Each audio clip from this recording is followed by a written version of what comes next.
पत्नी बेटी की हत्या के आरोप में पति को आजीवन कारावास हुआ है। सजा के साथ कोर्ट ने 1 लाख रुपए का जुर्माना भी लगाया है।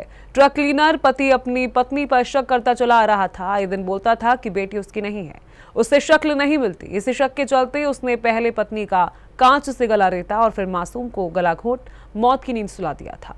इस मामले में मृतका के पिता की तहरीर पर खंदौली थाने में मुकदमा दर्ज किया गया था।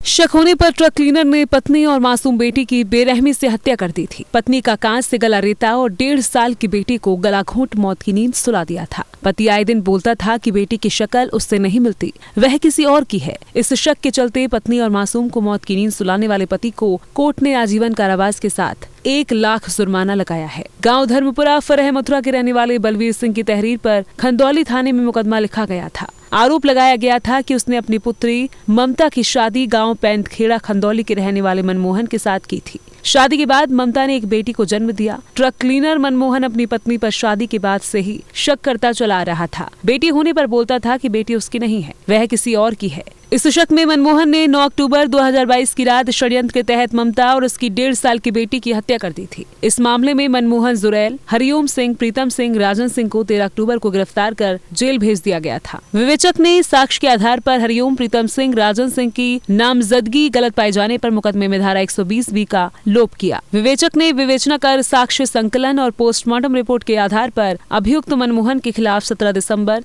2022 को कोर्ट में आरोप पत्र दाखिल किया। अदालत ने साक्ष्य, गवाहों के बयान और मेडिकल रिपोर्ट के आधार पर मनमोहन को दोषी करार दिया। अपर जिला जज 19 ने एडीजीसी हेमंत कुमार दीक्षित के तर्क और साक्ष्यों के आधार पर ट्रक क्लीनर मनमोहन निवासी पैंतखेड़ा खंदौली को आजीवन कारावास की सजा और 1.5 लाख रुपए से दंडित किया है। सी न्यूज के लिए उमेश शर्मा की रिपोर्ट।